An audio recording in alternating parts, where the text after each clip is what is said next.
When I reached the unfeasibly advanced age of 70 last year, I was presented with a most unexpected and wonderful present. A half-day tram driving lesson on the Seaton Tramway in East Devon.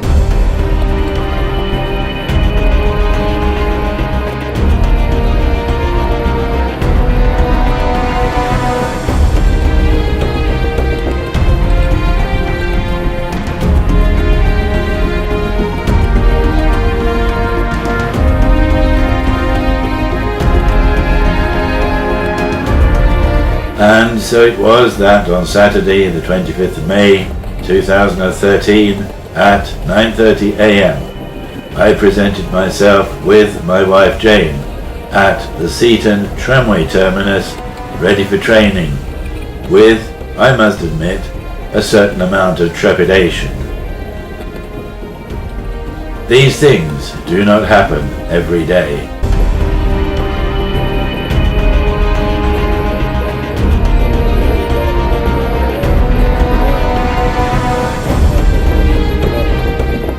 With a clang of its bell, car number 16 shortly came into view.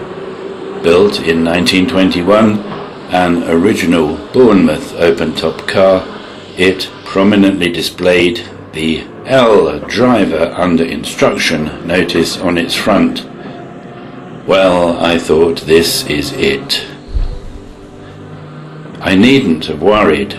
With the tram came Neil Rutter, my driving instructor for the morning.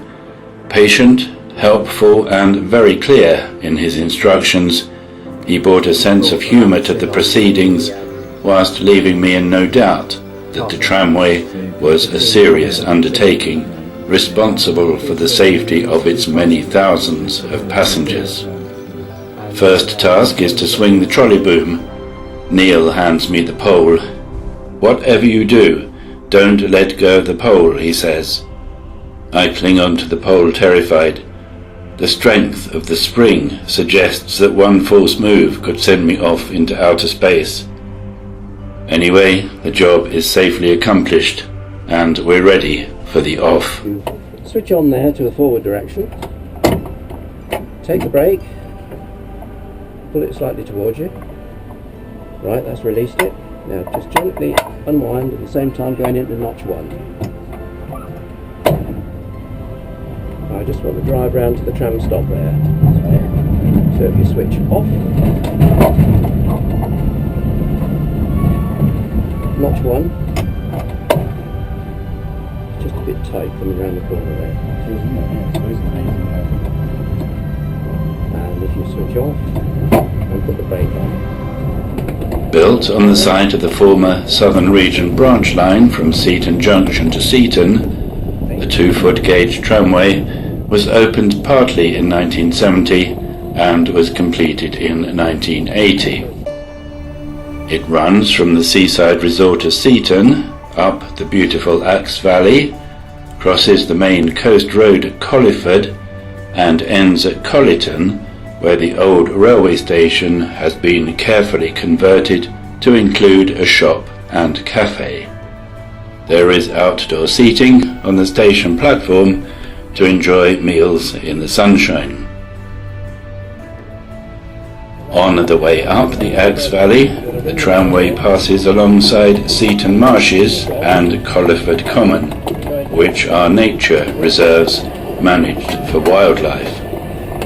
A wide variety of bird life can be seen from the tram. We are totally stunned to find the sun shining brightly for our trip. My stepson Tom is with us. He has some serious photographic equipment with him, and he is to thank for the wonderful pictures in this film. Tom brings his little son Dylan. My wife Jane is Dylan's granny. Dylan is a pleasure for her to look after, whilst the boys get on with driving and photography.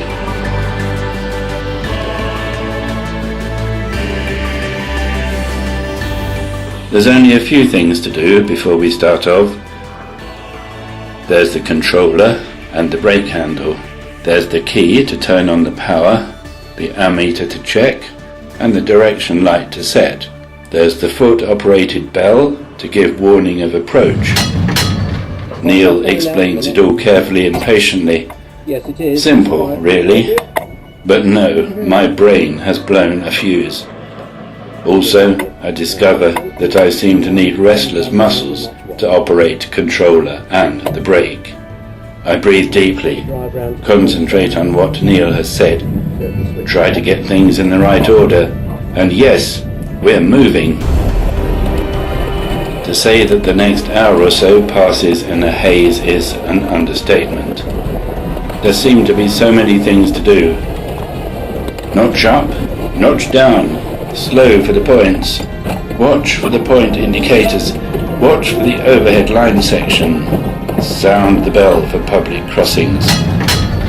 After a while, I begin to get the hang of it. I relax and enjoy the sun, the progress up the valley, the wildlife and the scenery. You missed the section break there, says Neil quietly. Power should have been off. Chastened, I notch myself back to full concentration.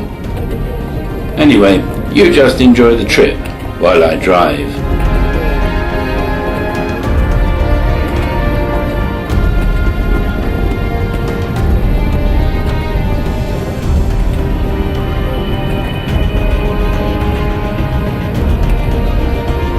We reach the main coast road at Colliford, where the tramway crosses on the level.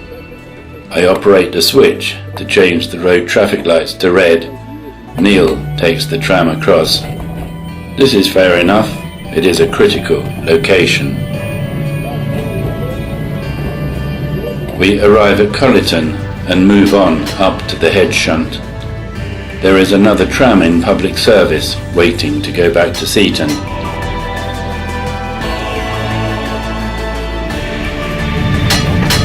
Off we go, back to Seaton.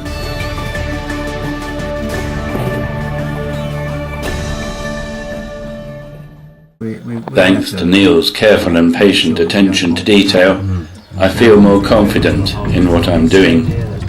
It no longer seems quite so overwhelming.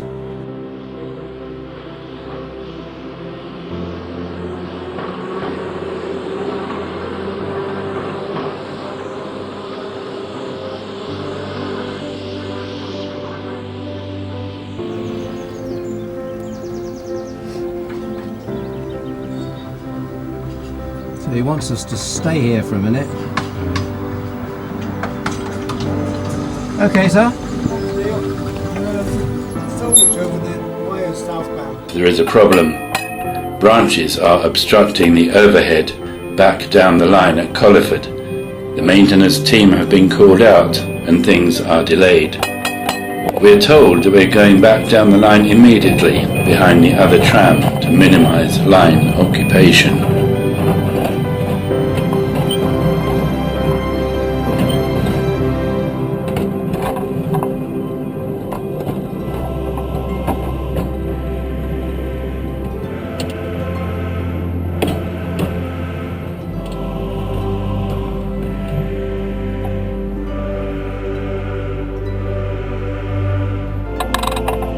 I thoroughly enjoy the return trip, although I might perhaps have to do nightly press-ups and weightlifting if I am ever to operate the handbrake properly.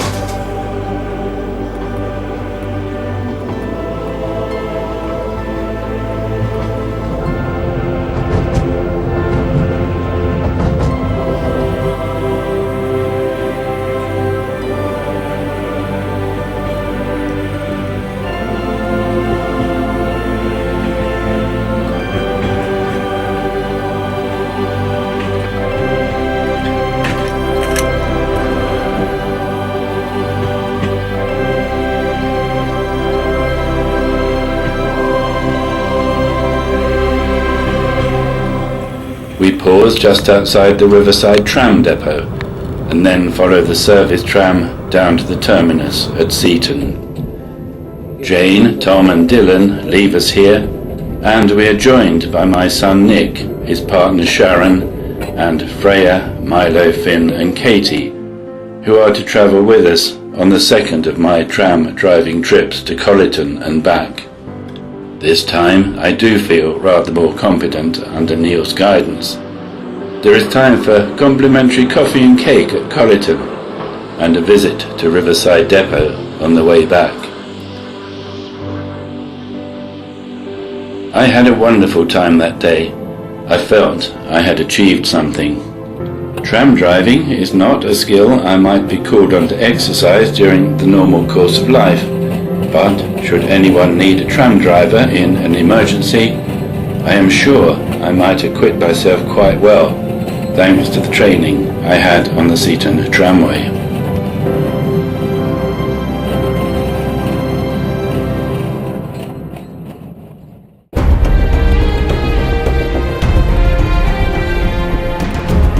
Thank you to everyone on the Seaton Tramway, and a special thank you to Neil in particular for his care, enthusiasm and professionalism, and for engaging with all our family.